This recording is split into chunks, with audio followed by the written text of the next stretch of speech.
श्री शिवाय नमस्तुभ्यम हर हर महादेव। तो माता पार्वती जी, भगवान भोलेनाथ और बजरंग बली आप पर यूं ही कृपा बनाए रखे, आपकी सारी कामना पूर्ण करें और जीवन में जो भी दुख परेशानी समस्या है उन्हें समाप्त करें। तो आज के इस उपाय में आपको मात्र दो सामग्री लेनी है, अपने हथेली में रखना है और विशेष तरीके से शिवलिंग पर समर्पित कर देना है। गुरु जी ने कहा है कि इस उपाय करने के बाद आपकी हर प्रकार की अटकी हुई कामना पूर्ण होने लगेगी, चाहे वो धन संपदा को लेकर हो, व्यापार में नौकरी में उन्नति को लेकर हो या जीवन में सुख समृद्धि को लेकर हो। तो भोलेनाथ और माता पार्वती जी को प्रसन्न करने के लिए विशेष उपाय है। कैसे करना है वो बताएंगे, उसके पहले इस वीडियो को लाइक कर दें, चैनल पर नए हो सब्सक्राइब जरूर करिएगा ताकि आपको इससे शानदार वीडियो हर रोज मिलती रहे। तो सर उपाय में जो सबसे पहले सामग्री आपको चाहिए वो है जल का लोटा। तो आपको इस प्रकार से एक तांबे का लोटा लेना है और उस तांबे के लोटे में आपको अपने घर से जल भर लेना है। इसके बाद जो अगली सामग्री आपको लेनी है वो है काली मिर्च। कितनी चाहिए, तो मात्र आपको एक गिनकर एक काली मिर्च लेनी है और जो काली मिर्च लोगों कहीं से खंडित टूटी फूटी नहीं होनी चाहिए।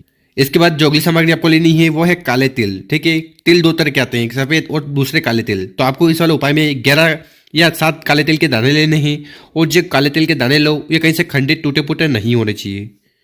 और इन दोनों सामग्री को लेकर आपको पहुंच जाना है अपने घर के आसपास जहां पर भी शिव मंदिर है वहां। और ये वाला उपाय आप सुबह शाम किसी भी समय कर सकते हो। और शिव मंदिर में पहुंचकर शिवलिंग की जो भी पूजन पाठ करनी है वो कर लीजिएगा। फिर आपको उत्तर दिशा की तरफ मुंह कर बैठ जाना है और विशेष तरीके से उपाय करना है। देखिए, अगर आप शिवलिंग के ऊपर काले तिल और काली मिर्च का उपाय करते हो ना, तो इससे आपके जीवन के सारे दुर्भाग्य खत्म होते हैं, समस्या बाधाएं परेशानी समाप्त होने लगती है। तो इस वाले उपाय में आपको करना क्या है कि आपके पास जो जल का लोटा है सबसे पहले उसको उठाना है और पूरा पूरा जल शिवलिंग के ऊपर समर्पित कर देना है।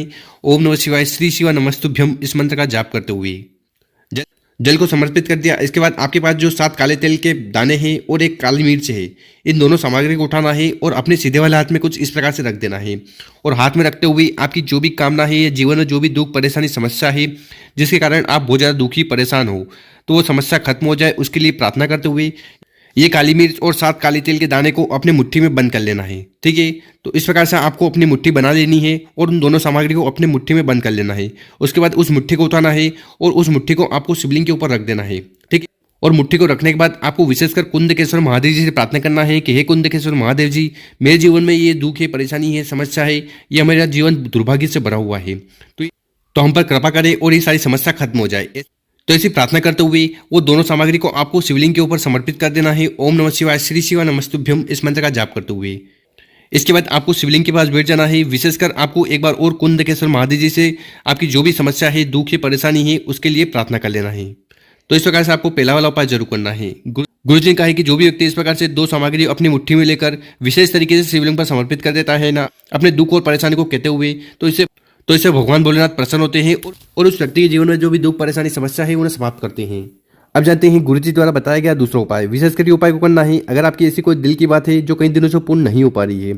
साथ ही साथ अगर आपके घर में ऐसा कोई व्यक्ति है जो बीमार है, समस्या से घिरा हुआ है और वो समस्या खत्म होने का नाम नहीं ले रही है, तो फिर विशेषकर ये दूसरा वाला उपाय जरूर करना है।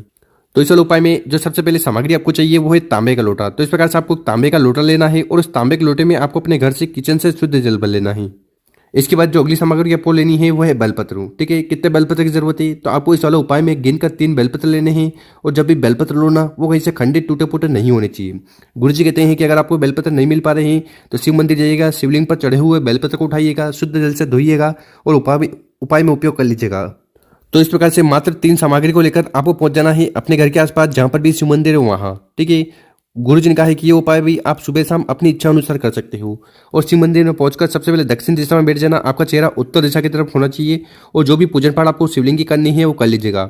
फिर आपको ये विशेषकर अघोरेश्वर महादेव जी वाला उपाय जरूर करना है। देखिए, हम हर बार बताते हैं कि शिवलिंग के ऊपर आप बेलपत्र का उपाय करते हो ना, तो इससे आपकी हर प्रकार की कामना पूर्ण होती है। साथ ही साथ अगर आपके घर में ऐसा कोई व्यक्ति है जो बीमार है, रोगीला है और उसके रोग समाप्त होने का नाम नहीं ले रहे हैं, तो फिर आपको बेलपत्र को शिवलिंग पर जरूर चढ़ाना चाहिए। तो इस वाले उपाय को करना कैसे है वो ध्यान से सुनना, समझने की कोशिश करना। देखिए, आपके पास है 3 बेलपत्र। ठीक है, तो उसमें से आपको पहला बेलपत्र उठाना है और उसको आपको समर्पित करना है जलाधारी पर। तो यहाँ पर आपको पहला बेलपत्र समर्पित करना है अपनी कामना अपनी इच्छा कहते हुए। उसके बाद उस दूसरे वाले बेलपत्र को उठाना है, उसको आपको समर्पित करना है माता के हस्त कमल पर। देखिए, यहाँ पर आपको एक चीज़ का ध्यान रखना है कि इस बेलपत्र की जो डंडी होगी वो आपकी तरफ होगी। अगर यहाँ पर बैठे हो तो डंडी यहाँ होगी, यहाँ पर बैठे हो तो डंडी इस तरफ होगी। तो जिस साइड आप बैठे हो उस तरफ आपको दूसरी डंडी रखकर शिवलिंग पर विशेष तरीके से उपाय जरूर करना है। 2 बेलपत्र समर्पित कर दिए। इसके बाद आपके पास जो तीसरा बेलपत्र है उसको उठाना है, अपने हाथ में रखना है और आपकी जो भी कामना है, इच्छा है, उसके लिए आपको विशेषकर अघोरेश्वर महादेव जी से प्रार्थना करना है कि आपकी जीवन की सारी समस्या खत्म हो जाए और जो भी दिल की बात है, कामना है, इच्छा है, मनोरथ है, वो पूर्ण हो जाए। ऐसी प्रार्थना करते हुए तीसरा बेलपत्र आपको शिवलिंग के ऊपर समर्पित कर देना है। ओम नमः शिवाय, श्री शिवाय नमस्तुभ्यम, इस मंत्र का जाप करते हुए बेलपत्र की डंडी होगी जलाधारी तरफ, बड़ी पत्ती होगी आपकी तरफ। तो इस प्रकार से आपको 3 बेलपत्र को अपनी कामना, अपनी इच्छा कहते हुए अलग अलग जगह पर समर्पित कर देना है। इसके बाद आपके पास जो जल का लोटा है जिसमें आप अपने घर से जल भर कर लाए हो, वो जल के लोटे को उठाना है। थोड़ा जल आपको समर्पित करना है पहले वाले बेलपत्र पर ओम नमः शिवाय का स्मरण करते हुए। दूसरा जल आपको समर्पित करना है माता के हस्तकमल पर और आखिरी में उस जल के लोटे में जितना भी जल है उसको आपको शिवलिंग के ऊपर समर्पित कर देना है। ओम नमः शिवाय, श्री शिवाय नमस्तुभ्यम, इस मंत्र का जाप करते हुए। इसके बाद आपको शिवलिंग के पास बैठ जाना है और आपकी जो भी कामना है, इच्छा है या जीवन में जो भी दुख परेशानी समस्या है वो समाप्त हो जाए, उसके लिए आपको एक बार और अघोरेश्वर महादेव जी से प्रार्थना जरूर करना है। तो इस प्रकार से आपको दूसरा वाला उपाय जरूर करना है। गुरु जी ने कहा है कि जो भी व्यक्ति इस प्रकार से विशेष तरीके से उपाय कर लेता है ना, तो अघोरेश्वर महादेव जी की कृपा से उस व्यक्ति के जीवन की सारी समस्या, बाधाएं, परेशानी खत्म होती है और जो भी कामना, इच्छा है वो पूर्ण होने लगती है। तो गुरु जी द्वारा बताया गया बहुत ही अद्भुत और विशेष उपाय है, कर जरूर देखिएगा। और अगर आपको वीडियो अच्छी लगी हो ना, तो इस वीडियो को 5 लोगों के साथ व्हाट्सएप पर, इंस्टाग्राम पर जरूर शेयर करें और उन लोगों की मदद करें। ओम नमः शिवाय। मिलते हैं हम आपसे एक और नई वीडियो में।